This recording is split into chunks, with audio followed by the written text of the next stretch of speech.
Alors tout d'abord, merci à vous d'être présente et présents aujourd'hui, ce matin. Merci également à ceux qui ont déjà réalisé l'activité préparatoire.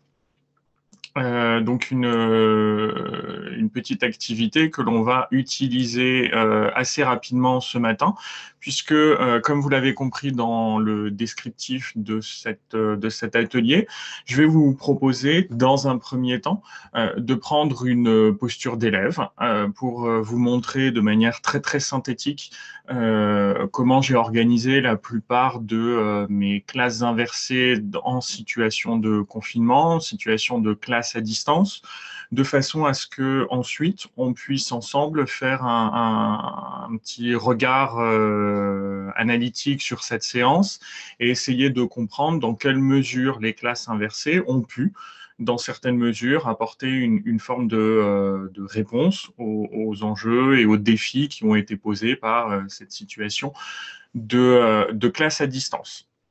Donc, si cela vous convient, je vous propose de commencer dès à présent cette séance. Alors, dans un premier temps, je vais évidemment un peu naviguer entre l'idée de vous décrire un petit peu ce qui se passe dans ces séances et puis vraiment vous proposer une séance. Et donc là, vous voyez que vous êtes accueillis dans ce que l'on appelle maintenant assez régulièrement des classes Bitmoji. J'ai vu qu'un atelier lors de ce congrès a été consacré aux classes Bitmoji. C'est une façon d'accueillir en fait les élèves avec un espace interactif où les élèves peuvent cliquer sur des éléments pour, s'ils arrivent en avance, pouvoir réviser, pouvoir aller voir des éléments d'approfondissement au cours qui va être proposé. Vous avez vu que je propose un accueil en musique, ce qui permet également de vérifier aux élèves que leurs écouteurs fonctionnent bien, s'ils le souhaitent, leur micro fonctionne bien. Donc il y a vraiment une phase d'accueil qui est pour moi très importante. Et donc ensuite, une fois que tout le monde est arrivé, on peut commencer la séance en tant que telle. Alors cette séance va être organisé en 5 étapes principales.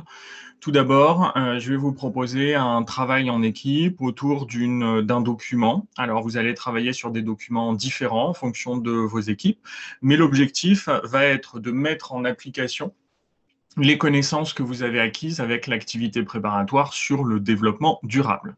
Ensuite, chaque groupe va devoir nous présenter sa production au regard de ce qu'il aura trouvé dans les documents et de ce qu'il aura compris en mettant en relation les connaissances et les documents. Puis je reprendrai la main pour vous proposer une synthèse, une conclusion de ce qui a été apporté par l'ensemble des groupes, voire un approfondissement si c'est nécessaire. Et ensuite, on s'acheminera tranquillement à la fin de cette séance avec un quiz de validation des connaissances, à la fois des connaissances acquises avec l'activité préparatoire, mais également les connaissances qui auront été apportées pendant cette séance, et ce qui nous permettra de conclure cette séance ensemble. Alors, on est parti. On va commencer avec la première étape, le travail en équipe. Votre mission va consister à produire un schéma de synthèse pour étudier des exemples de mise en application du développement durable. Je me permets de répondre tout de suite à la question de Julie Brunet. Ce n'est pas bien grave, hein, l'activité préparatoire, vous inquiétez pas, ça va bien se passer. Quelques éléments d'information pour vous organiser. Je vais donc vous partager dans le chat le lien vers un document collaboratif. Sur ce document collaboratif, vous avez 6 pages. Je vais vous diviser en 3 équipes. L'équipe 1 va travailler sur la page 1 et 2, l'équipe 2 sur la page 3 et 4, l'équipe 3 sur la page 5 et 6. La première page sera toujours la page sur laquelle vous allez trouver votre document et la question à laquelle vous allez devoir répondre. La deuxième page qui vous est octroyée est une page blanche sur laquelle vous allez devoir produire votre réponse, produire une réponse de manière très, très synthétique, hein. Je vous demande un schéma, je vous demande quelques mots, mais pas forcément de rédaction. Et je vais vous donner 5 minutes pour réaliser cette activité. Et je vous précise, avant de vous mettre au travail, que vous devez penser dès le départ à désigner un rapporteur qui sera chargé de présenter votre production lors de la phase de mise en commun. Voilà, et donc je vous laisse 5 minutes. Il est 10h10, je vous propose qu'on se retrouve à 10h15. N'hésitez pas à me poser des questions dans le chat si jamais vous en avez. Mais je vois que la plupart d'entre vous sont déjà connectés sur le document. À tout de suite. Alors, je vais devoir vous interrompre, j'en suis désolé, mais on va pouvoir regarder un petit peu ce que vous avez réalisé en gardant bien entendu à l'esprit que tout ceci est intermédiaire. Bien entendu, les élèves auraient beaucoup plus de temps pour réaliser cette activité et puis vraiment garder aussi à l'esprit que cette salle qui est utilisée pour diviser les groupes est toujours très très utile parce que là, chaque personne allume son micro et généralement, moi, je passe de salle en salle pour écouter ce qui se passe et puis pour éventuellement intervenir et leur donner quelques conseils. Alors, le premier groupe a travaillé sur les écoquartiers, un développement durable des villes. Vous aviez ici un exemple d'écoquartier qui a été construit il y a quelques années à Dijon, dans l'académie de Dijon. Et donc, je propose à l'équipe numéro 1 de nous présenter ce qu'ils ont compris de ce document et si on peut parler de développement durable. Alors, j'ai demandé, Maryse Brumont à l'appareil, j'ai demandé qui était notre, bonjour à tous, j'ai demandé qui était notre rapporteur, mais comme personne n'a levé le doigt, je vais tenter de peut-être de faire la synthèse.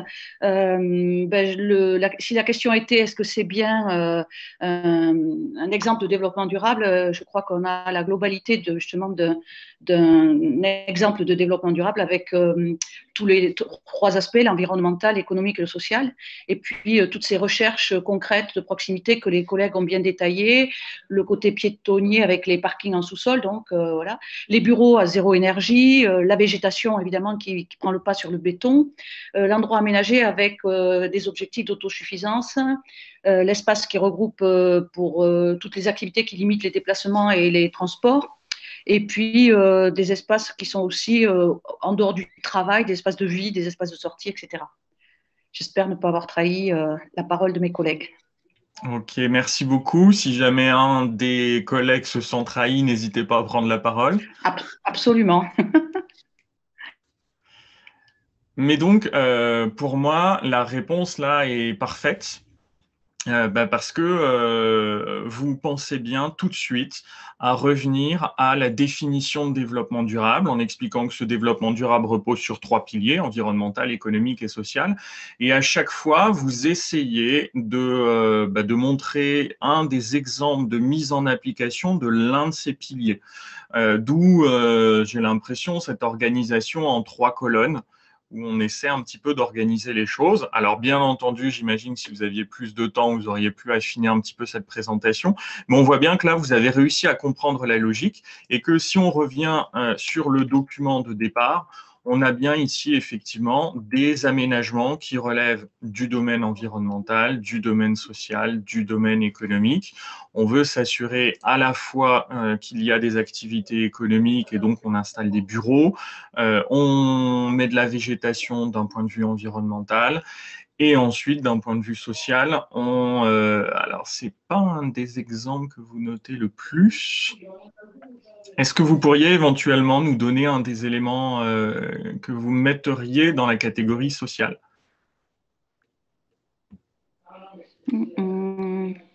Alors, c'est parce que c'est en dessous sur le voilà. Il y avait un autre. C'était regroupe les espaces de vie, de travail et de sortie. Ok, alors et effectivement. ça a disparu.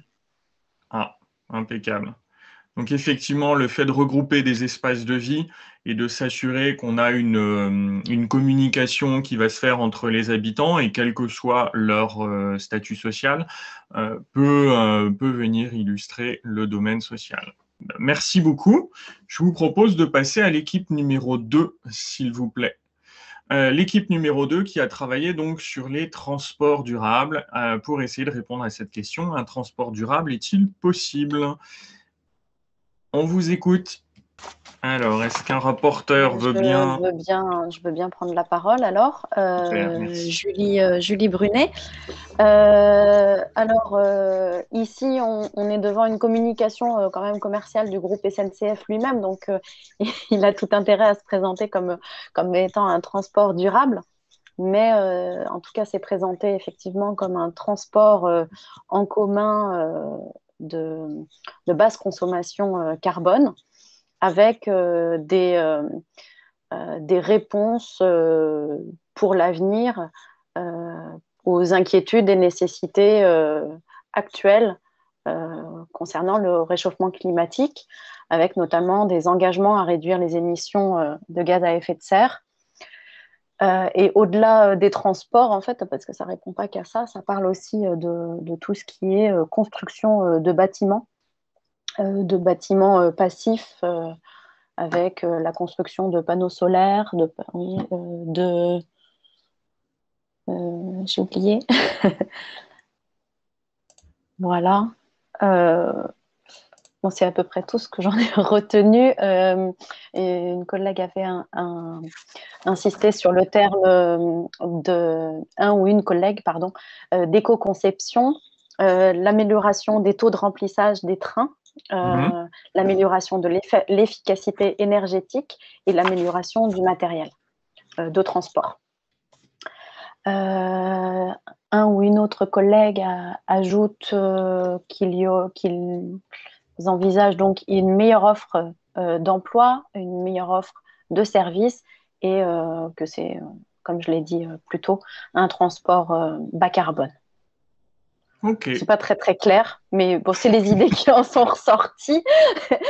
En fait, oui, selon la SNCF, en tout cas, un transport durable est possible et ils tendent vers mieux.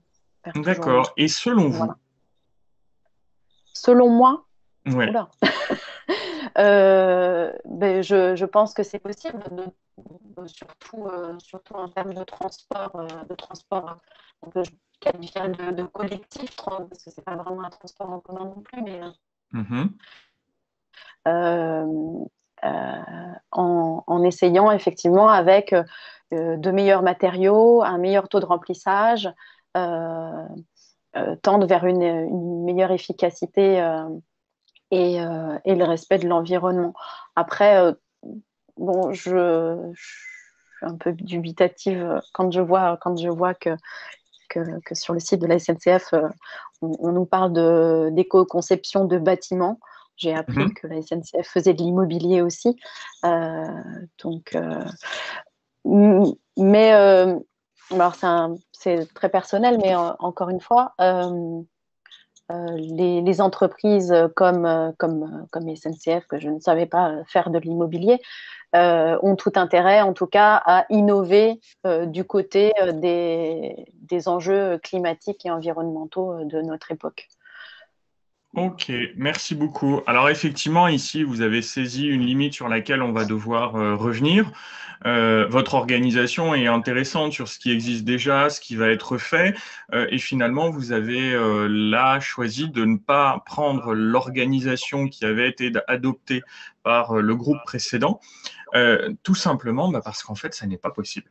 Les documents, les éléments qui sont donnés dans le document ne vous permettent pas vraiment de répondre à la question, en tout cas ne vous permettent pas de montrer que ce qui est fait par la SNCF s'inscrit dans le développement durable. Alors vous êtes allé tout de suite plus loin en disant c'est possible si on fait ça, mais en même temps, on sait aussi, regard critique, que la SNCF ne le fait pas toujours. Donc en tout cas, le document tel qui vous était donné ne permet pas de montrer, je reviens sur la question, ne permet pas de montrer qu'un transport durable est possible.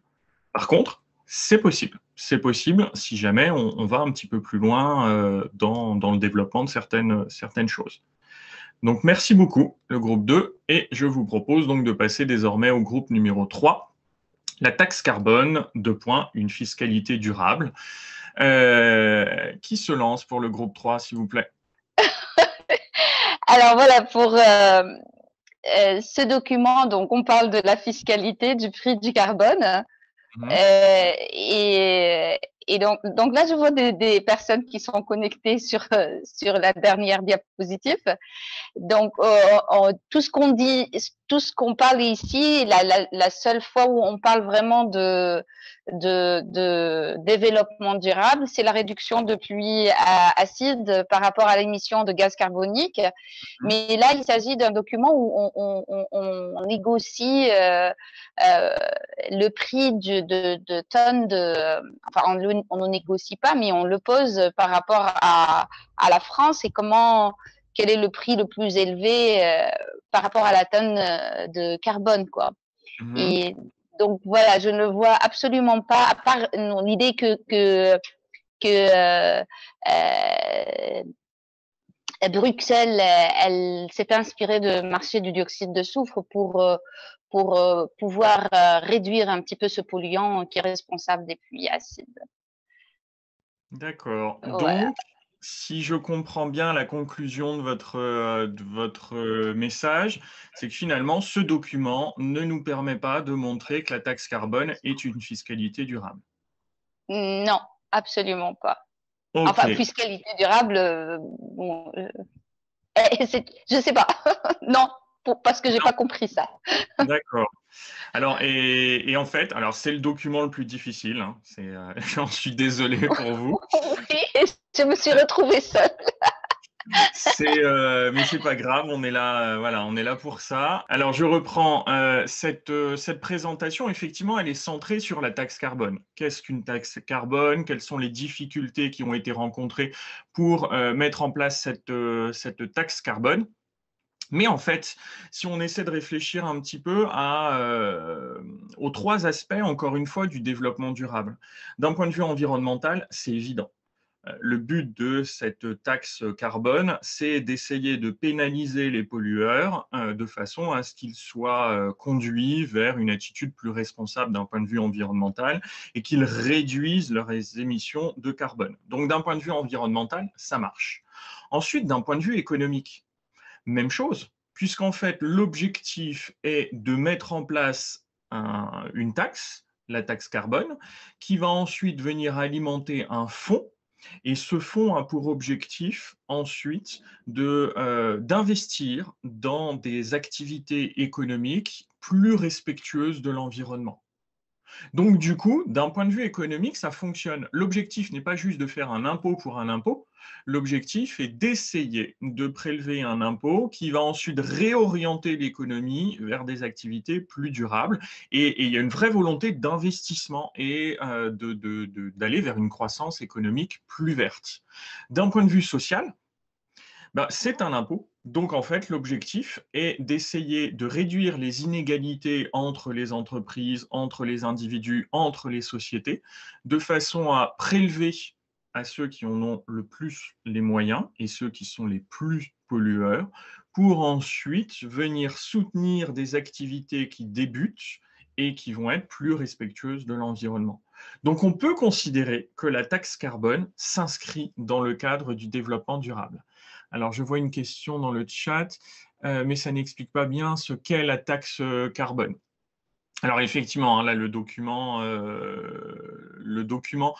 illustre en fait beaucoup les débats qui ont eu lieu autour de la taxe carbone. On comprend en fait que l'objectif, c'est d'essayer de venir réguler le marché du CO2. Alors, merci beaucoup d'avoir joué le jeu sur cette activité et je vous propose donc maintenant de passer à la synthèse. On a écouté vos différentes propositions et on passe à la synthèse. Alors, la synthèse, en fait, elle peut être résumée sous la forme de ce schéma.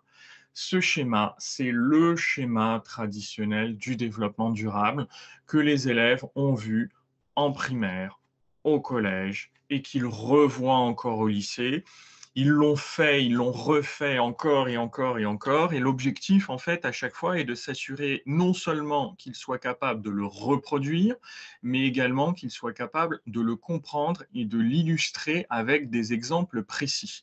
Donc, ce que la plupart d'entre vous ont bien compris parce qu'ils ont réalisé l'activité préparatoire, ou parce qu'ils ont de bons souvenirs de leurs cours de géographie ou de SVT, c'est que le développement durable repose sur 3 piliers: le pilier économique, le pilier social, le pilier environnemental.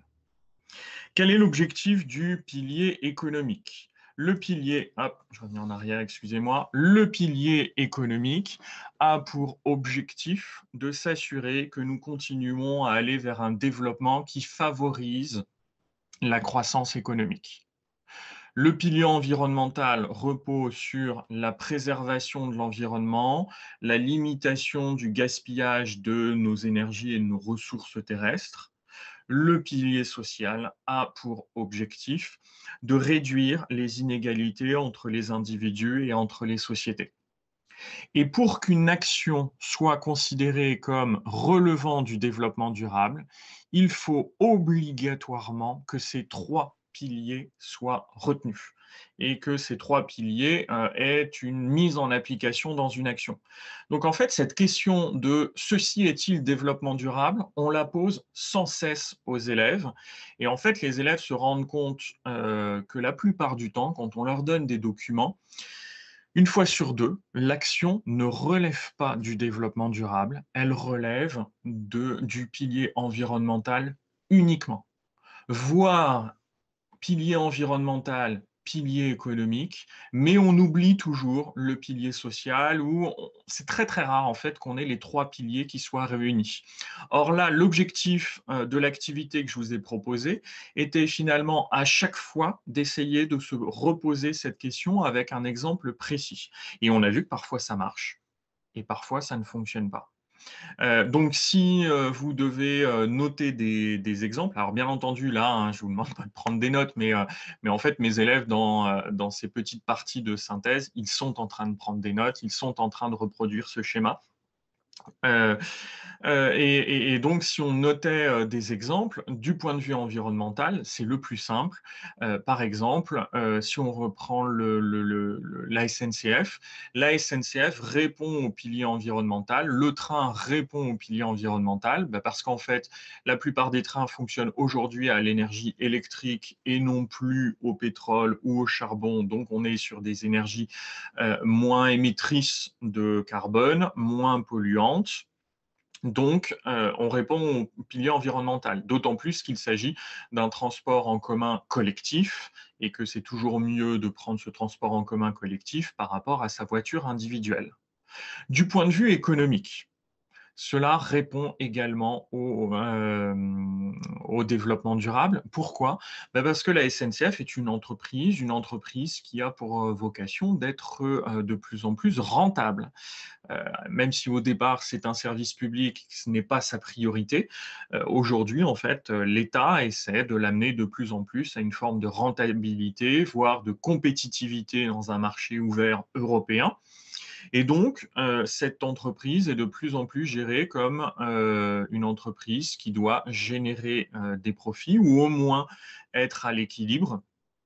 Et l'intérêt, c'est qu'en plus, cette entreprise, aujourd'hui, elle a une responsabilité importante dans l'aménagement du territoire français pour s'assurer de la croissance économique de certaines régions françaises. C'est notamment le cas lorsque la France a décidé d'ouvrir la ligne à grande vitesse, la LGV Paris-Strasbourg. Depuis l'ouverture de cette ligne en 2007, on voit bien à quel point cet aménagement a permis de développer des villes comme Reims, par exemple, de favoriser également la continuité du développement économique de villes comme Nancy et bien entendu de Strasbourg. Donc on voit bien ici que la SNCF peut répondre au pilier économique. Et ensuite, le pilier social, réduire les inégalités entre les individus. Mais là, il faut qu'on s'intéresse aux coûts que représente un billet de train. On peut considérer que c'est toujours trop cher, mais il n'empêche que c'est moins cher qu'un billet d'avion et c'est la plupart du temps moins cher que le fait d'utiliser la voiture. Et donc, le fait que ces lignes de train existent permettent une mobilité à des gens qui n'ont pas forcément les moyens d'avoir une voiture individuelle. Donc, on réduit bien les inégalités entre les individus. Donc voilà, à chaque fois, la façon dont vous devriez répondre à cette question quand on vous demande si un écoquartier répond au développement durable, la rénovation d'un bâtiment répond au développement durable, etc., etc. Si le réaménagement de la cantine répond au développement durable, on doit toujours répondre à ces trois piliers. Mais ensuite, certains d'entre vous, et le groupe 2 notamment, a immédiatement vu que parfois, ça n'est pas le cas. Et quand ça n'est pas le cas, on appelle ça du greenwashing. Alors, un mot en préparant cette séance, j'ai retrouvé notamment, ça m'a surpris de retrouver ça chez Trio, qui dénonce ce greenwashing utilisé par certaines entreprises. Cette chanson date de 2012, donc c'est clairement pas nouveau. Ça fait très longtemps qu'on accuse certaines entreprises de faire du greenwashing, c'est-à-dire du lavage au vert, c'est-à-dire de s'essayer à une communication qui relève du pilier environnemental, qui relève parfois du développement durable, alors que l'activité en elle-même n'est pas du développement durable. Alors, quelques exemples pour vous montrer ce que c'est que le greenwashing et pour vous permettre de noter une définition précise du greenwashing. Le greenwashing, il a notamment été utilisé par l'entreprise McDonald's. C'est passé relativement inaperçu, mais pourtant, on a tous connu ce logo qu'on voyait partout dans le monde de McDonald's. Or, ce logo, en fait, en France, n'existe plus aujourd'hui. Ce logo a été remplacé par un fond vert. Bon, bah là, clairement, on est dans une entreprise de greenwashing. Ce logo, en fait, il a accompagné toute une campagne de communication qui a été mise en place en 2009. C'est le moment où McDonald's a notamment remplacé tous ces emballages qui avant étaient des espèces d'emballages en polystyrène très polluants en emballage en carton. Et puis ensuite, il y a eu toute une campagne de communication pour dire que McDonald's est une entreprise responsable d'un point de vue environnemental. Évidemment, ça pose énormément de questions parce qu'en fait, le cœur de l'activité de McDonald's, c'est tout sauf du développement durable, puisqu'on est dans de la restauration rapide, on est dans de la consommation à outrance et de la production de déchets à très grande quantité, mais la communication est en place, donc on parle de greenwashing. Et ce procédé, en fait, il est utilisé aujourd'hui à une très grande échelle par de très nombreuses entreprises. On a notamment des entreprises du secteur de l'automobile qui nous vendent parfois des voitures dites vertes. Là, en fait, on peut considérer qu'une voiture, elle va polluer moins que toutes les autres, mais il n'empêche que ça reste une voiture individuelle et que cette voiture, en fait, elle sera toujours plus polluante qu'un transport en commun ou que du vélo. Quand on nous dit qu'on a une petite citadine qui consomme pas beaucoup, oui, mais en fait, si on utilise une petite citadine, peut-être que parfois il vaut mieux utiliser le tram dans sa ville ou un vélo.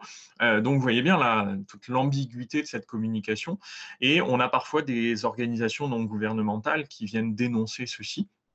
C'est le cas notamment de la société EDF, qui a été épinglée en 2009, parce que quand on étudie ses comptes, on se rend compte qu'elle a utilisé plus d'argent pour essayer de faire croire à tout le monde qu'elle relevait du développement durable et de la protection de l'environnement, que d'argent pour vraiment faire des actions qui relèvent du développement durable et de la protection de l'environnement. Donc là, voilà, vous voyez bien le cas typique de ce que c'est que du greenwashing. Alors, je fais ici une petite parenthèse pour vous dire que le document que je vous ai projeté au moment où je vous ai fait cette synthèse sur le greenwashing, en fait, c'est des petits documents qui, au départ, sont créés comme des petites BD interactives que je diffuse sur les réseaux sociaux régulièrement pour mes élèves. Voilà. D'où le fait de cette petite présentation un petit peu particulière. Je termine cette synthèse et cet approfondissement à partir de vos réponses pour ceux qui ont fait l'activité préparatoire. En fait, vous voyez ici que à la question avez-vous déjà été engagé dans une action qui relève du développement durable, 30,8% d'entre vous ont répondu non et 69,2% d'entre vous ont répondu oui. Quand on regarde quelles sont les actions du développement durable dans lesquelles vous avez été engagé, pour ceux qui ont répondu oui, avec ce nuage de mots, ça donne ceci. On voit que le mot qui apparaît en plus important au centre et en plus gros, c'est le mot déchet. Donc, c'est celui qui a été utilisé par la plupart d'entre vous. Quand vous dites que vous êtes engagé dans des actions de développement durable, pour la plupart d'entre vous, ça relève en fait du tri des déchets à titre individuel ou bien dans le cadre de vos activités professionnelles, à la cantine, etc. On a vu que certains, par contre, ont parfois mis en place des activités en lien avec des associations ou ont engagé des procédures de labellisation dans leurs établissements respectifs. Voilà pour les réponses que vous avez apportées à ces questions, qui montrent bien que le développement durable, en fait, il est aujourd'hui omniprésent. Et finalement, vous pouvez mettre vos actions en lien avec ce que vous avez appris dans le cadre de l'activité préparatoire, c'est-à-dire que la notion de développement durable, elle est apparue dans les années 1980, elle est apparue notamment lors de grands sommets de la Terre. Et lors de ces sommets de la Terre, on a mis en application également l'agenda 2000 qui a pour objectif de montrer que le développement durable, ce n'est pas quelque chose qui se travaille à l'échelle mondiale uniquement lors des sommets de la Terre, mais qui doit se mettre en place à toutes les échelles géographiques. Et en fait, vos réponses, elles sont révélatrices de ça. C'est-à-dire que individuellement, mais également à l'échelle de vos établissements, voire à l'échelle de vos villes respectives, différentes actions sont mises en place pour essayer d'aller vers un développement de plus en plus durable. Mais parce qu'en fait, on sait que les problématiques ne sont pas les mêmes selon les territoires, selon le niveau de développement de départ de chaque territoire. Je vous propose de vérifier que, d'une part, vous avez bien acquis les connaissances des activités préparatoires et ensuite que vous avez bien compris ce que nous avons échangé là pendant cette séance. Pour ça, je vais vous demander d'utiliser un outil qui s'appelle Quizzes et je vais vous demander alors de soit vous équiper d'un téléphone, d'une tablette pour le faire en plus de votre écran, soit de cliquer sur ce lien, joinquiz.com. Je vous le mets dans le chat. Et ensuite, vous allez pouvoir taper le code d'activation 52 63 57. Alors, cet outil vous permet de faire des quiz de manière instantanée, sans demander aux élèves de se connecter, de s'identifier. Alors, je vous propose de commencer et les autres vont pouvoir voir comment ça se passe en même temps. C'est parti.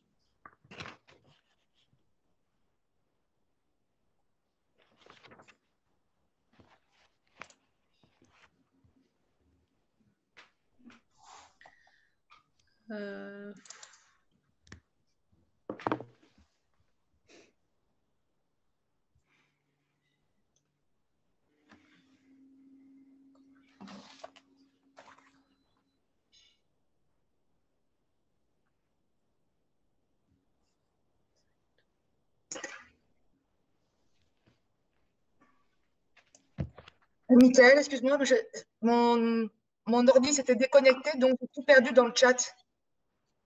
Ok, alors c'est pas bien grave. Là, le petit quiz va durer 2 minutes.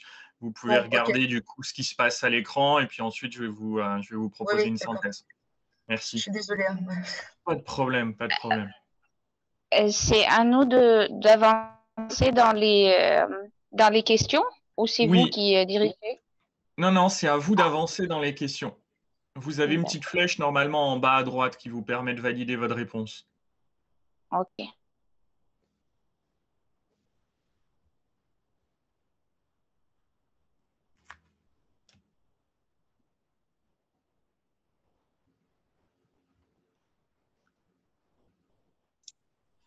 Michael, est-ce que mon nom est apparu sur votre écran? Alors, je vais regarder. Vous êtes... Moi, c'est Salwa. Je me suis Alors, connectée par mon téléphone pour je avoir les deux. regarde. Oui, je suis à Oui, la fin. D'accord, ouais, super. vous êtes à la fin. D'accord.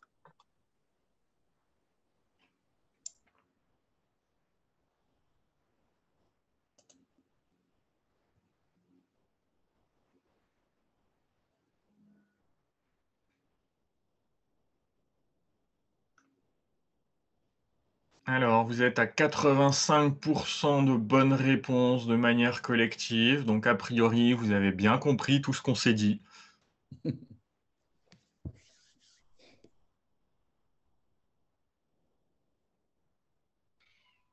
Ah, en fait, le temps compte. On savait pas ça au début. Alors, Et de même, le passage aux autres questions, j'attendais que la question passe. ouais, alors effectivement, ouais, il y a une petite option en bas à droite. Alors, ça dépend de la façon dont vous configurez. Et je vous explique pourquoi moi je le configure comme ça. C'est que vous aviez à chaque question la possibilité de proposer une réponse ou deux, trois bonnes réponses. Vous pouvez le faire en une seule bonne réponse et ça vous emmène de la question 1 à la question 1 automatiquement dès que vous avez cliqué. Le problème, c'est que du coup, quand vous faites ça, donc quand vous configurez cet outil de cette façon, l'élève ne se pose du coup plus du tout la question de savoir si une deuxième bonne réponse est possible. Donc moi, même quand il y a une seule bonne réponse possible, je le configure toujours pour que peut-être il puisse y en avoir deux ou trois et que l'élève le valide. Alors c'est vrai que si pour vous, c'est la première fois que vous l'utilisez, vous ne le connaissez pas encore, mais c'est vrai que l'avantage, c'est que bah, moi, mes élèves l'utilisent quasiment une fois par semaine, soit en classe, soit à distance. Et donc, au bout d'un moment, ils connaissent cet outil par cœur. Alors, pour le temps... L'outil a l'air très bien, hein, puis c'est joli, ça donne envie pour les jeunes, quoi. Ouais, ouais, ouais. Même nous, on a envie d'avoir un bon score. Pour le temps, c'est intéressant. J'en profite là pendant que les derniers sont en train de terminer. Pour le temps, ça vous permet du coup de monter dans le classement. Pourquoi pas? Mais par contre, du coup, se pose la question du mode challenge ou pas. Vous voyez que là, à un moment donné, j'ai retiré le classement de tout le monde pour remettre les 5 meilleurs. Parfois en classe, ça va dépendre de l'ambiance dans ma salle de classe. Je ne montre même pas le classement, je montre juste les résultats, les statistiques par question. Parce que si on est dans une classe où l'ambiance n'est pas super, j'ai pas envie de cibler des élèves qui arriveraient en dernier. Donc là, c'est vraiment à vous de calibrer la façon dont vous avez envie de le montrer au tableau, la façon dont vous gérez ces résultats, et on peut montrer tout le monde ou pas. Voilà. Alors ensuite, par contre, vous allez voir que on est en train d'attendre là dans quelques secondes, ça va se terminer. Au passage, on a là du coup, on est à 82% de réussite, de bonnes réponses, et on va arriver à la fin. Ouais. Ça va vous montrer le classement général. Voilà, au tableau. Donc on a premier, deuxième et troisième. Alors j'ai vu que pendant qu'on était en train de discuter, effectivement, ça ressemble à un autre outil qui s'appelle Kahoot. Il y en a plusieurs qui existent dans ce genre. Celui-ci, en fait, à la fin de la formation, je vais vous donner du coup un petit tutoriel, si jamais vous avez envie de l'utiliser, vous, au quotidien. Et là, vous voyez qu'on a un tableau. Alors, un tableau qui permet de voir les résultats par élève, un tableau ensuite qui permet de voir les résultats par question. Et moi, c'est ça qui m'intéresse vraiment dans ces outils. Ce n'est pas le seul, mais là, celui-ci, je le trouve qu'il est particulièrement évident. C'est que j'ai les statistiques par question. Et donc, je vois les questions qui ont posé problème, et donc, c'est celles pour lesquelles je vais pouvoir faire une rétroaction en classe. Disons, qu'est-ce qui n'a pas marché? Pourquoi vous n'avez pas réussi? Voilà, quand la notion de développement durable apparaît-elle? Bon, bah, pourquoi ici ça n'a pas marché? Ça relève en fait de la situation d'aujourd'hui. C'est qu'en fait, ceux qui ont bien répondu sont ceux qui ont fait l'activité préparatoire. Je pense que ceux qui n'ont pas trouvé la date, c'est ceux qui n'avaient pas eu le temps de faire l'activité préparatoire en amont, ce qui n'est pas bien grave. Mais vous voyez que du coup, moi, ça me donne en tant qu'enseignant des indications qui sont intéressantes et que je vais pouvoir utiliser pour ensuite calibrer mon cours en fonction de cette situation. Alors, je vous propose du coup de terminer cette séance par cette conclusion. La conclusion se termine toujours avec donc la reprise des résultats et une remédiation immédiate pour m'assurer que tout a bien été compris. Et puis ensuite, des approfondissements, des pistes pour ces élèves qui, en école à distance, peuvent parfois avoir envie de consacrer du temps à s'engager. Par exemple, pour ceux qui le souhaitent, je leur conseille de regarder le film Demain de Cyril Dion et Mélanie Laurent, qui évoque toutes ces questions de développement durable à l'échelle mondiale et qui montre ça de façon positive, pour essayer de voir qu'il existe des solutions un petit peu partout sur la planète pour aller vers un développement de plus en plus durable. Pour ceux qui le souhaitent, on peut constituer une équipe à l'intérieur de l'école pour organiser une action qui relève du développement durable. Alors, tri sélectif, lutte contre le gaspillage, utilisation de feutres recyclés par les enseignants, etc. Mais on peut monter un projet à distance pour ceux qui le souhaitent et ceux qui ont du temps à consacrer. Et puis moi, je propose toujours également aux élèves un sujet type bac, puisque j'enseigne en lycée, un sujet type bac qu'ils peuvent faire de manière sous la forme de travaux d'écriture suivis. C'est-à-dire qu'ils font le sujet, ils font le plan, ils me l'envoient, je le corrige, je leur renvoie et on avance ainsi jusqu'à ce que ce soit parfait. C'est une activité très, très exigeante, mais ça permet de passer à un accompagnement quasiment individuel que je valorise sur le bulletin de l'élève, également par une note et qui permet de lever énormément de difficultés au fur et à mesure. Et donc, les élèves, à chaque conclusion de séance, sont invités à éventuellement se positionner sur l'une ou l'autre des activités. Voilà. Alors donc, du coup, vous venez d'assister à une séance en classe inversée dans le cadre d'un enseignement à distance, ce qui me permet maintenant de vous proposer un retour réflexif sur ce que vous avez vécu, sur ce qui vous a été proposé. Pourquoi ce genre de séance a été mise en place à partir de l'année dernière? Eh bien parce que dans le cadre de la pandémie, la plupart de nos écoles ont été fermées et en fait, beaucoup d'enseignants se sont tournés vers les méthodes dites des classes inversées. Alors, premier élément pour vous montrer qu'il ne s'agit pas que d'une impression, vous avez ici un document Google Trends, qui vous montre les recherches à l'échelle mondiale autour de l'expression flipped learning, une classe inversée en anglais. Et on voit bien en fait que le confinement s'est accompagné d'un pic de recherche autour de l'expression flipped learning. Et ensuite, ça a été vérifié, je reste ici, par plusieurs études qui ont été mises en place.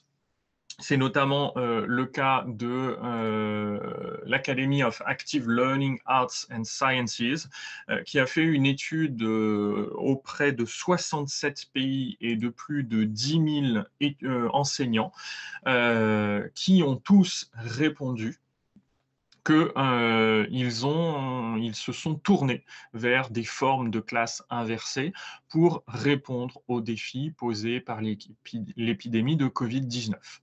En France, cela s'est même traduit par un encouragement du ministère de l'Éducation nationale. Le ministre Jean-Michel Blanquer, a affirmé dans une interview au JDD que, je le cite, les professeurs qui pratiquaient la classe inversée, et alors là, je tique un peu, et je vous expliquerai après tout à l'heure pourquoi, mais je vous demande de retenir cette expression, les professeurs qui pratiquaient la classe inversée ont eu une très bonne adaptation à l'enseignement à distance pendant le confinement, et il a précisé qu'il s'agit d'un exemple de ce qui pourrait être développé à la rentrée.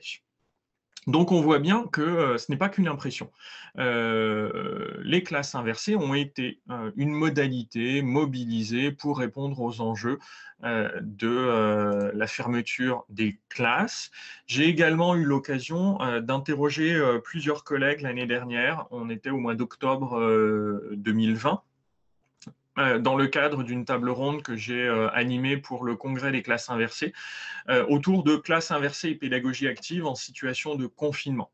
Et des collègues tels que Annick Arsenault-Carter, qui est au Nouveau-Brunswick, nous a expliqué qu'une formation a été proposée à tous les enseignants, sans exception, autour des classes inversées dans la région du Nouveau-Brunswick. Natalia Andreeva, qui est la directrice du Center of Blended Learning en Russie, a également expliqué que son institution a mené un sondage auprès de 30 000 enseignants. Sur ces 30 000 enseignants, 47% ont affirmé avoir mis en place un dispositif de classe inversée pendant le confinement. En Russie, alors que ce n'est pas forcément une pratique qui est encore très très développée. Ils sont en train de se développer très très rapidement depuis 3-4 ans, mais ce n'est pas encore une pratique majoritaire. Or là, le confinement a donné un coup d'accélérateur très très important à tout ça. Alors, le constat, il est là. C'est que clairement, les enseignants ont eu recours à cette méthode, qu'ils ont été encouragés parfois par les institutions à avoir recours à cette méthode. Mais moi, la question que je me pose aujourd'hui, c'est est-ce que c'était pertinent? Est-ce que cela a vraiment permis de répondre aux défis de l'école à distance? Et je voudrais vous apporter quelques éléments de réponse rapides. Tout d'abord, en expliquant que oui, évidemment, les collègues ne se sont pas lancés tête baissée dans ce genre de pratique s'ils n'étaient pas convaincus que ça pouvait apporter une réponse. Alors maintenant, il faut se demander pourquoi les collègues ont choisi cette modalité. La première raison, à mon sens, est une raison historique. Qu'est-ce que les classes inversées? À quel moment les classes inversées ont-elles été théorisées, développées? En fait, au cours des années 2000, plus précisément vers 2006, ce sont deux professeurs, Jonathan Bergman et Aaron Sams, qui ont décidé, dans une école rurale des États-Unis, d'avoir recours à des vidéos. Pourquoi? En fait, pour essayer de trouver une solution à des élèves qui avaient un rapport très épisodique à l'école. Parfois, ils avaient du mal à venir à l'école pour des raisons de distance, pour des raisons de difficultés liées au transport, mais également parce qu'ils avaient affaire à des élèves qui avaient parfois des activités sportives qui les emmenaient à aller faire des compétitions et donc un taux d'absentéisme très, très, très important. Pour permettre à ces élèves de continuer à progresser, ces deux enseignants ont décidé d'utiliser une petite option qui venait à peine d'apparaître dans les solutions de chez Microsoft, la possibilité en fait de s'enregistrer en train de commenter un PowerPoint. Et donc, ils ont utilisé les PowerPoint qu'ils utilisaient normalement en classe pour les commenter derrière leurs écrans, et donc faire un cours très théorique, très rapide derrière leur écran. Ça donnait une vidéo, et cette vidéo, ensuite, ils la diffusaient aux élèves absents. Alors, dans un premier temps, sous la forme de CD-ROM, et puis en fait, 2007, apparaît YouTube. Et là, ils décident de déposer ces vidéos sur YouTube. Et à ce moment-là, ils se rendent compte d'un phénomène absolument extraordinaire, c'est-à-dire que d'une part, ces vidéos ne sont pas utilisées uniquement par les élèves qui n'étaient pas présents en classe. Ils se sont rendus compte que les élèves qui étaient présents en classe aimaient bien regarder ces vidéos parfois avant même de venir en classe ou après avoir assisté à la classe pour anticiper un petit peu ou pour réviser. Et ils se sont rendus compte que, du coup, les élèves n'avaient plus du tout le même comportement en classe, qu'ils osaient poser beaucoup plus de questions, que leurs questions étaient beaucoup plus pertinentes. Et à ce moment-là, ils se sont rendus compte qu'il y avait quelque chose à faire.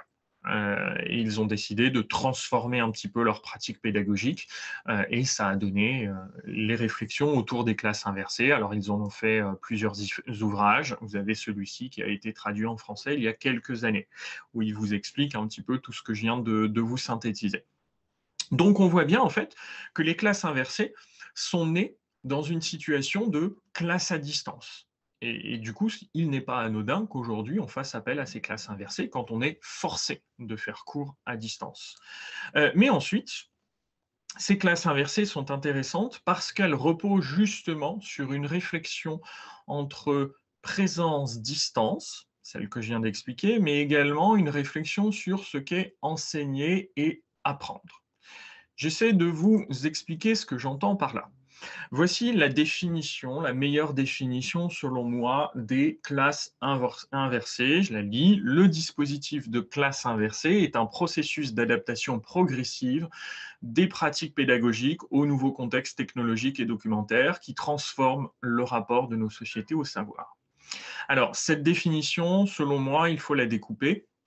Tout d'abord, pour insister sur le mot de processus. Il n'y a pas la classe inversée, il n'y a pas une méthode magique qui s'appellerait la classe inversée. En fait, les classes inversées, c'est un processus qui s'installe très, très progressivement chez les enseignants qui décident de réfléchir à ces questions de présence, distance, enseignement et apprentissage.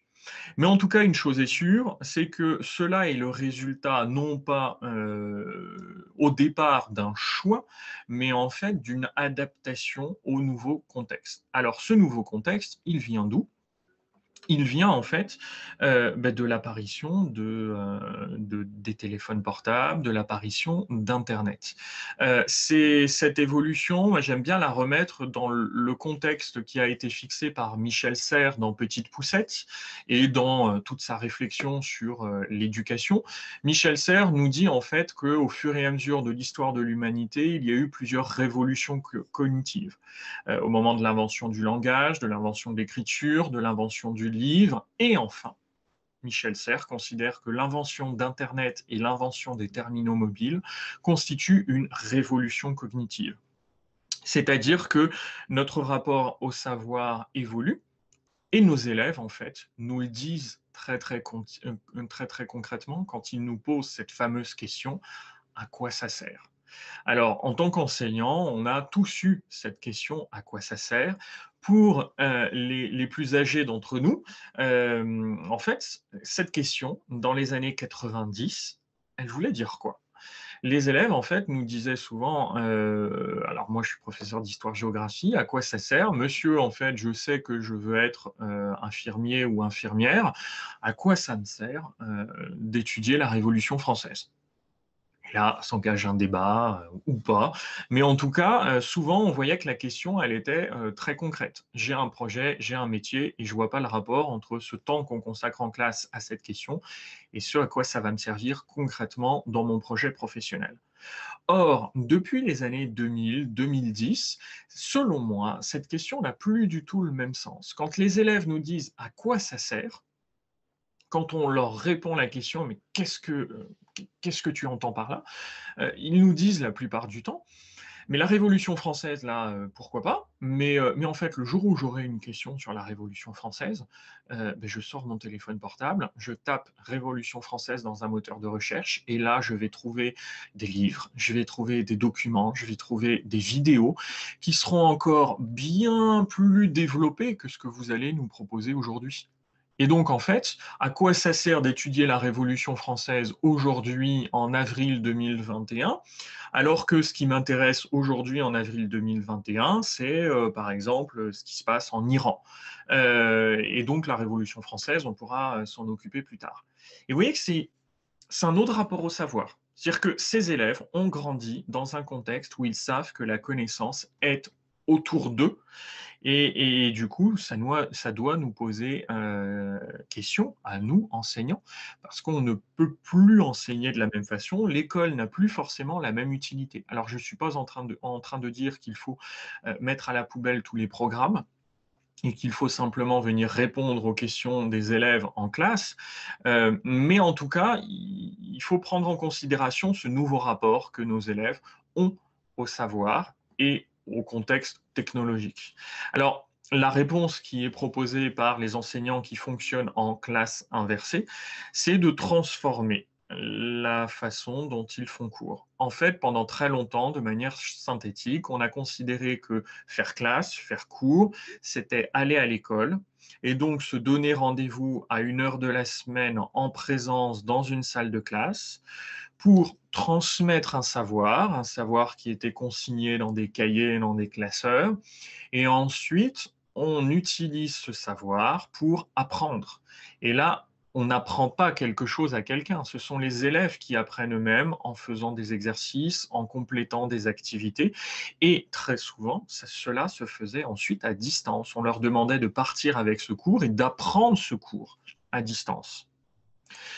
Or, le principe des classes inversées, c'est de renverser cette tendance et de se dire que finalement, l'acquisition de connaissances, c'est une activité de bas niveau cognitif qui peut se faire en autonomie, à distance, pour ensuite profiter de nos bâtiments, de profiter du fait qu'on se donne rendez-vous à plusieurs cerveaux dans une salle de classe et avec un professeur qui est un professionnel de l'apprentissage et de l'enseignement, qui va être là pour proposer des activités, pour mettre des élèves au défi et pour les faire apprendre petit à petit. C'est ça le principe des classes inversées quand on essaie de revenir à la synthèse. Et donc, en fait, on se rend bien compte pourquoi la plupart des collègues se sont lancés dans des classes inversées dans le cadre du confinement, de l'école à distance. C'est qu'en fait, on était forcé d'être à distance et on nous demandait de continuer à enseigner, donc de continuer à transmettre des connaissances. Et beaucoup de collègues se sont dit, là, on va avoir besoin de faire appel aux classes inversées et de ce que certains enseignants inverseurs font depuis plusieurs années. Et ça s'est fait d'autant plus naturellement que du coup, vous vous rendez bien compte que les collègues qui étaient en situation de classe inversée ont des outils à leur disposition qu'ils utilisent depuis plusieurs années. Alors d'ailleurs, quand je dis enseignant, il faut clairement rappeler aussi élève. C'est-à-dire que l'un des principaux défis qui a été rencontré par les collègues au moment où on a mis en place ce confinement, ça a été de se dire mais comment je vais transmettre le cours? Moi, j'ai accompagné des collègues qui ne savaient pas transformer un document doc en document PDF, qui ne savaient pas où le placer dans le NT, qui se posaient plein de questions techniques. Moi, mes élèves, très concrètement, ils m'ont dit on fait comme d'habitude. Ben oui, on fait comme d'habitude. J'ai un site, je vous envoie les informations, je vous envoie les documents, vous faites les activités, vous avez l'habitude d'utiliser Google Forms, vous avez l'habitude d'utiliser Quizzes. Donc en fait, on continue comme d'habitude. Et c'est pour ça que les classes inversées sont apparues comme une solution pour beaucoup. C'est qu'en fait, ça semblait tellement facile pour certains collègues qui travaillaient depuis plusieurs années comme ça. Mais en fait, ce n'était pas facile parce qu'ils avaient la bonne méthode. C'était facile parce qu'en fait, ils ont mis en place des stratégies et des habitudes qui ont permis d'aller vers plus d'autonomie de leur part et de la part de leurs élèves. Je fais une petite parenthèse, notamment ici sur la question des plans de travail aussi. Les plans de travail, c'est quelque chose qui est au centre de la réflexion des profs qui travaillent en classe inversée depuis plusieurs années.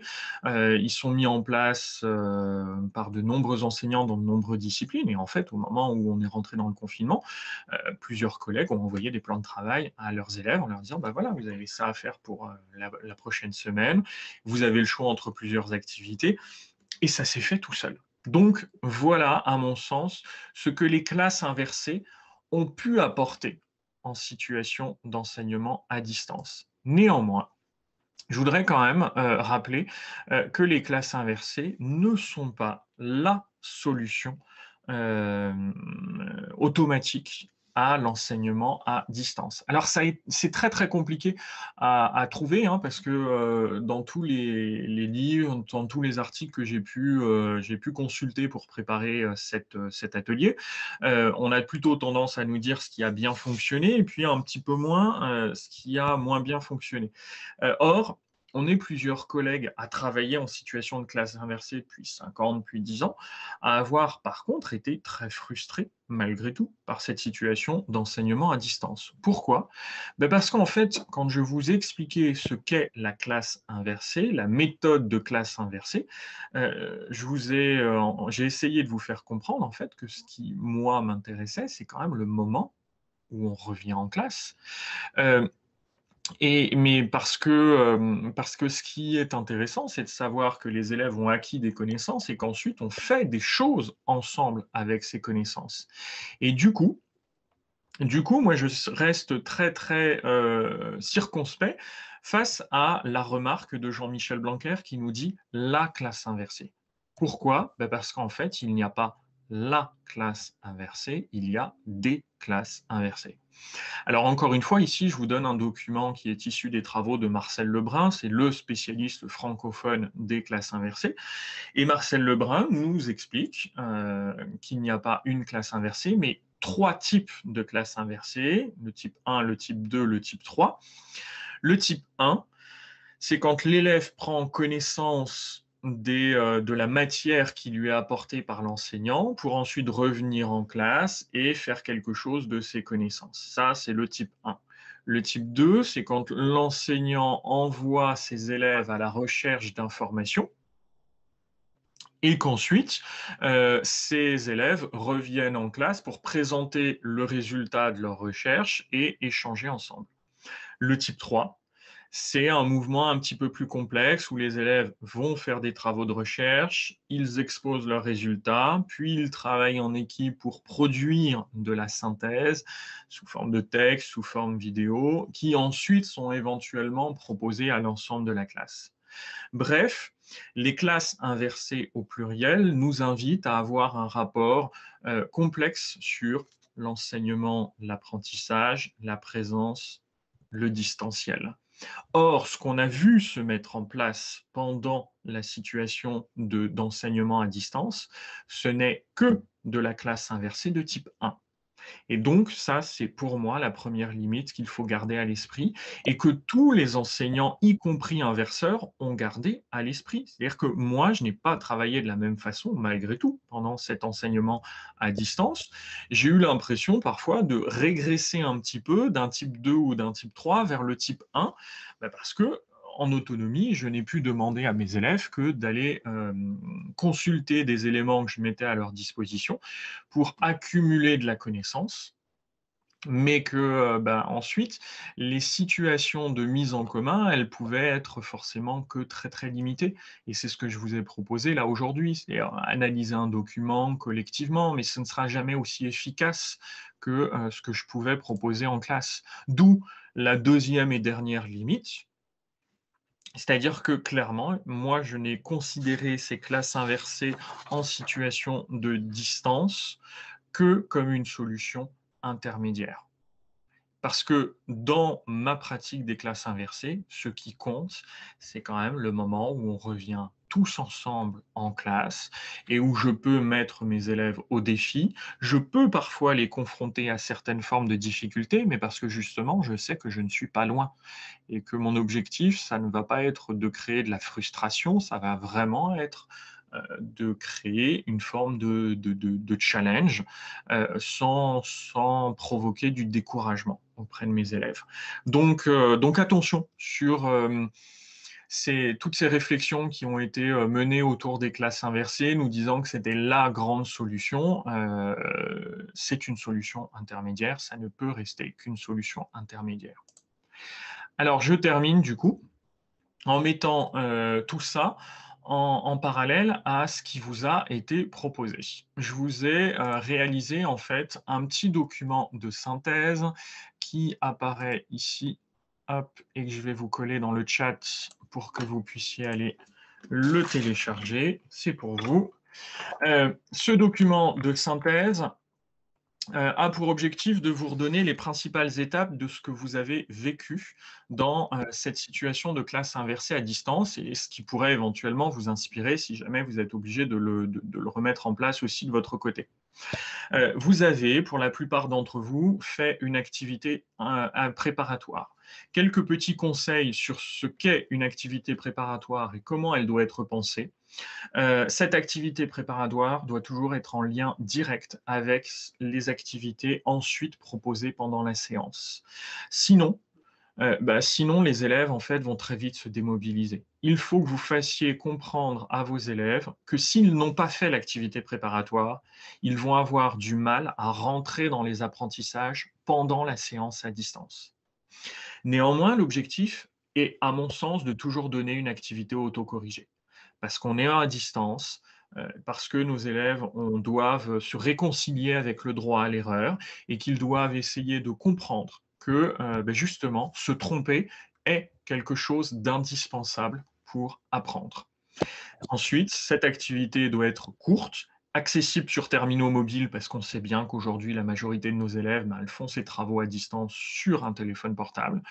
Et ensuite, cette activité préparatoire ne doit pas se limiter uniquement à du repérage d'informations, elle doit aussi engager la réflexion de l'élève. Et c'est toutes les questions que moi je vous ai posées sur « et vous ?» Et vous, quel est votre rapport au développement durable? Est-ce que vous pensez que vous avez déjà fait des actions dans le domaine du développement durable? Ensuite, dans la classe virtuelle, cette classe virtuelle est à mon sens toujours relativement limitée dans le temps parce que le niveau d'attention de nos élèves ne peut pas dépasser 1 heure, à mon sens, en classe virtuelle, même si on essaie de les mettre en activité. Vous avez vu que je vous ai accueilli en musique pour tester le son, qu'il y a un accueil personnalisé avec une classe Bitmoji. Et je vous renvoie encore une fois à l'atelier qui a été proposé pendant le congrès de la MLF sur ce sujet. Et ensuite, je donne des petits documents intermédiaires qui peuvent être consultés par les élèves qui arriveraient en avance. Ça arrive souvent, hein, des élèves qui arrivent en avance, et c'est important pour moi, soit de leur donner des documents, soit ils viennent un petit peu en avance pour discuter.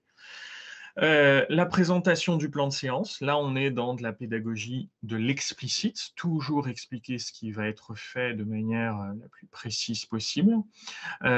Ensuite, toujours mettre en place des travaux en équipe et alors sur une plateforme qui nous permet de vous faire vraiment travailler en équipe pour discuter ensemble, c'est important, et de créer ensemble, et c'est là toute la magie des documents collaboratifs. Vous avez vu, vous avez pu tous écrire là sur ce PowerPoint collaboratif.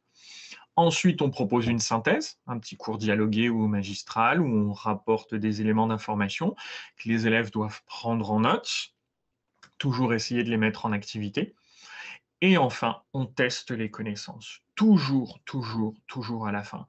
Et ça, j'ai eu beaucoup de mal à essayer de le faire comprendre à mes collègues qui me disaient « Ah, ben, les élèves, je ne suis pas toujours sûr qu'ils soient bien attentifs derrière. » Et j'ai l'impression que certains sont en train de jouer aux jeux vidéo. Quand je les interpelle, il n'y a personne qui répond. Bah, bien entendu. Les élèves sont un peu comme nous, hein, quand on est à distance et que la webcam n'est pas allumée, bah, on peut faire plein d'autres choses. Et donc, la stratégie, c'est de dire à la fin, un petit test de connaissance. Alors, vous voyez l'enjeu que vous mettez derrière ou pas, si c'est vraiment noté ou pas, mais en tout cas, c'est une façon de dire aux élèves, hop, hop, hop, à la fin, je regarde si vous avez été attentif ou pas. Et ensuite, en conclusion, donc, on propose différentes activités complémentaires pour garder le lien avec les élèves, pour leur montrer qu'on peut continuer à faire cours et on peut continuer à s'engager dans ces connaissances sous la forme de différents projets, selon leurs envies, selon le temps qu'ils ont à y consacrer. Mais moi, mon objectif ici, c'est de garder le lien le plus souvent possible avec eux. Et donc ensuite, je termine en vous donnant deux autres documents qui peuvent vous être utiles. Tout d'abord, on a utilisé Quizzes ensemble. Encore une fois, je vous donne un petit tutoriel. J'ai mis le lien dans le chat pour que vous puissiez le télécharger. Un petit tutoriel qui vous explique pas à pas comment on utilise cet outil. Et ensuite, un autre outil que je n'ai pas pu vous présenter ici, faute de temps, mais qui pour moi est vraiment le coup de cœur de ces derniers mois, qui s'appelle Agora Quiz, pour pouvoir demander aux élèves de créer des questions de manière collaborative autour d'un chapitre, autour d'une séance, des questions que vous allez corriger, que vous allez mettre en jeu, et encore une fois, de manière très, très ludique. Donc voilà, n'hésitez pas à regarder ce petit tutoriel, et si jamais vous avez des questions, à reprendre contact avec moi. J'ai aussi des petits webinaires de formation qui ont été réalisés sur cet outil, ça peut se faire assez rapidement. Voilà, sur tout ce que j'avais à vous dire, et donc je suis désormais à votre disposition pour répondre à vos questions. Moi, je voudrais intervenir sur un des chats qui disait que ça fait vraiment beaucoup de travail pour un enseignant qui a plusieurs niveaux. Effectivement, c'est beaucoup, beaucoup de travail, hein. Alors, beaucoup de travail. Oui, faut être clair. Ça fait beaucoup de travail. Alors maintenant, attention, vous voyez là, ce que je vous ai proposé, l'activité préparatoire, c'est une séance pour moi. C'est-à-dire que les classes virtuelles, je fais pas une classe virtuelle pour remplacer une heure de cours en temps normal. Donc en fait, ils ont l'activité préparatoire à faire, bim, c'est une heure. Alors même si concrètement, hein, ils mettent 20-30 minutes. Mais moi, je considère que là, justement, on est à distance, donc le rapport au temps n'est pas exactement le même. Et puis ensuite, la séance, oui, elle me demande un petit peu de temps de préparation. Même si vous voyez que c'était pas si compliqué que ça, hein, puisque c'est une étude de documents qu'on fait par ailleurs sans trop de problèmes en une heure de cours. Hein. Ouais, ouais. Ouais. En tout cas, en ce qui concerne les enseignants, maintenant, enfin moi je suis directrice primaire. Notre rôle en tant que personnel de direction, c'est de pouvoir booster les enseignants parce qu'au Liban, ça va nous faire presque 1 an qu'on n'est pas entré à l'école. Ça fait vraiment beaucoup de travail pour ces enseignants qui sont au bord vraiment, ils sont au bord du rouleau, quoi. Alors là-dessus, n'hésitez pas ensuite à favoriser la mutualisation. C'est-à-dire que vous voyez, par exemple, Quizzes, que je vous ai présenté, c'est un outil qui est vraiment pensé pour la mutualisation. Maintenant, moi, je vais chercher des questions. Quand je tape développement durable, en fait, j'ai une banque de questions qui arrive. Je ne suis pas obligé de les créer moi-même. Et pareil pour les petits supports, là, l'activité sur le développement durable. Une fois que c'est créé, on le partage dans l'équipe. On est 3-4 collègues à le faire. Donc, oui, évidemment. Ouais. Ouais, donc voilà. Alors, je lis les questions dans le chat. L'évaluation à distance dans les classes inversées, utilise-t-on les mini-quiz? Alors, oui, moi, là, effectivement, hein, j'ai beaucoup utilisé ce genre de choses. Hein, c'est-à-dire que je continue à évaluer mes élèves sous la forme de quiz, soit Quizy, soit WooClap. Il y a pas mal d'outils qui existent. Certains ont cité Kahoot. Donc, on peut utiliser ça et ensuite, je continue à évaluer les compétences. Moi, c'est ça qui m'intéresse. Et vous voyez que là, c'était l'objectif de l'activité que je propose en classe. C'est-à-dire, on continue à produire, à faire de la synthèse, à écrire un petit peu de manière collaborative. On travaille l'oral, puisqu'il y a une synthèse qui doit être réalisée. Et puis ensuite, il y a la possibilité de poursuivre le travail d'écriture pour ceux qui le souhaitent. Ça aussi, c'est quelque chose que les élèves ont adoré l'année dernière. J'organisais parfois des séances ouvertes uniquement d'écriture. Et ils venaient tous avec leurs documents, avec des travaux d'écriture sur des études de doc, des questions problématisées. Et en fait, pendant qu'ils écrivaient, ils écrivaient tous sur un Google Doc. Alors moi, je travaille beaucoup sur la solution Google. Et moi, je passais de doc en doc. Et ensuite, on commentait le document ensemble. En fait, j'étais vraiment avec eux et derrière eux pour écrire. Ce qui arrive très rarement, parce que même quand on est en classe, en fait, c'est compliqué d'aller derrière eux, de les arrêter au moment où ils sont en train d'écrire une phrase. Là, je pouvais aller lire le document pendant qu'eux écrivaient et on rentrait ensuite en interaction quand je trouvais qu'il y avait quelque chose qu'il fallait modifier. Et ça, les élèves ont adoré. Ils ont trouvé qu'ils ont énormément progressé sur ces activités. Alors ensuite, sur quels réseaux sociaux communiquez-vous, publiez-vous les documents pour vos élèves? Alors, mon nom de prof sur les réseaux sociaux, c'est historicophile. Et en fait, j'ai une page Facebook, pas un compte Facebook, justement, une page Facebook, un compte Twitter, un compte Instagram. Et ensuite, j'ai également TikTok et Snap que j'utilise beaucoup moins pour le moment. Alors, mes élèves sont en train d'essayer de me former à tout ça. Mais en fait, j'utilise beaucoup plus Facebook, Twitter et Insta, qui est celui que j'utilise le plus aujourd'hui. On peut utiliser des quiz tout à fait pour monter ces activités. Alors, des quiz tout faits. Oui, oui, oui, oui, oui. Vraiment, je vous invite à aller jeter un coup d'œil dans Quizzes. Vous allez voir, hein, en fait, en plus, c'est essentiellement utilisé par des enseignants. Quand vous allez taper le titre de vos chapitres selon vos disciplines respectives, vous allez vite voir qu'il y a des collègues qui ont déjà fait des quiz de révision qui mettent à la disposition de tout le monde. Donc, n'hésitez pas à aller regarder tout ça. Du coup, tous les élèves ont Gmail? Non, non, parce qu'en fait, j'utilise à chaque fois ces outils. C'est moi qui ai mon compte, c'est moi qui ouvre les documents et qui les met à disposition de mes élèves, sans qu'ils aient forcément besoin de se créer un compte ni d'utiliser une adresse mail. Je fais très très attention à tout ça. J'ai un peu plus de questions sur l'évaluation.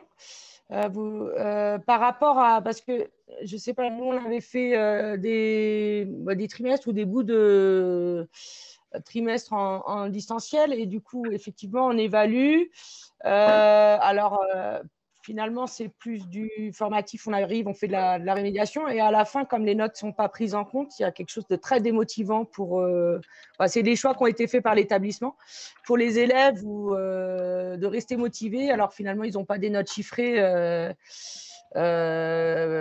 Pour les compétences, pour les 6e, 5e, ça va, mais pour le lycée, ils aiment bien quand même avoir plus de notes que de compétences.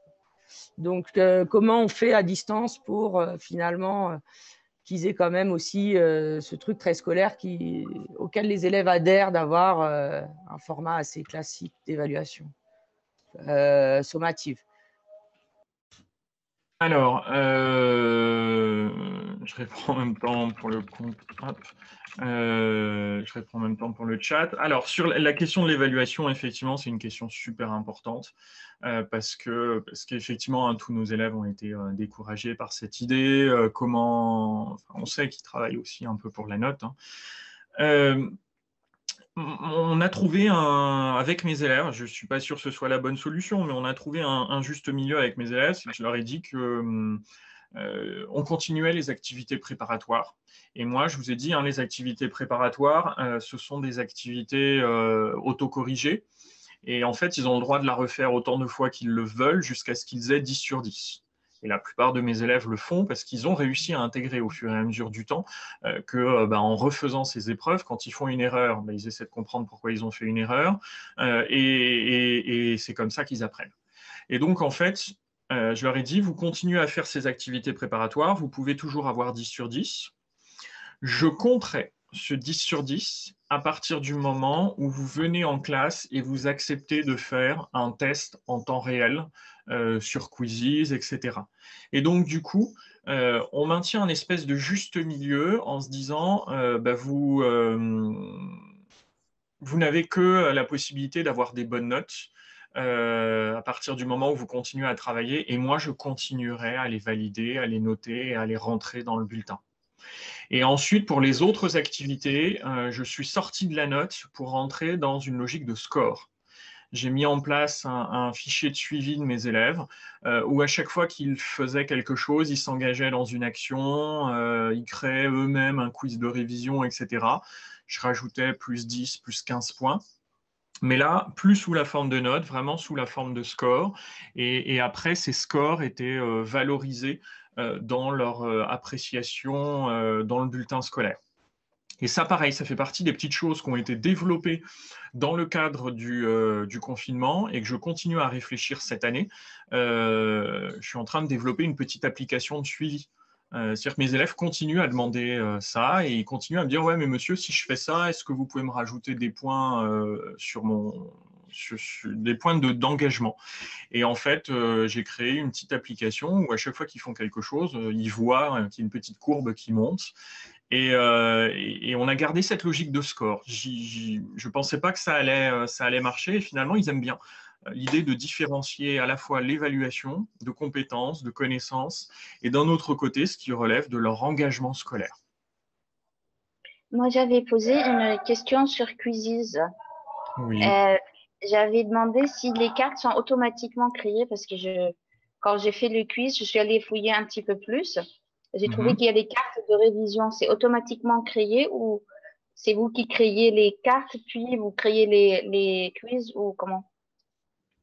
Alors vous, en fait, quand vous rentrez dans Quizzes, on vous demande de poser la question et de poser les 3 ou 4 ou 5 propositions de réponse. Et après, c'est Quizzes qui se charge de tout. C'est-à-dire, Quizzes se charge de le créer en quiz ou alors de le créer en carte de révision, ou vous choisissez les différentes modalités d'utilisation. Mais vous n'avez créé au départ que la question et sa réponse. D'accord. C'est très bien. J'ai bien aimé cette plateforme. N'hésitez pas hein, pour le. Oui, vous avez bien pu télécharger le tutoriel? Oui, j'ai tout téléchargé tout de suite et j'ai suivi vos comptes sur Twitter et Facebook. Ok, impeccable. Michael, merci aussi. J'ai tout noté, j'ai tout mis de côté et je pense que vous nous avez donné beaucoup de matière à réfléchir. Merci infiniment. Merci à vous, merci à tout le monde. N'hésitez pas si jamais vous avez d'autres questions, vous avez pris mes coordonnées et ce sera avec plaisir pour continuer à échanger ensemble. Merci, bonne fin de journée.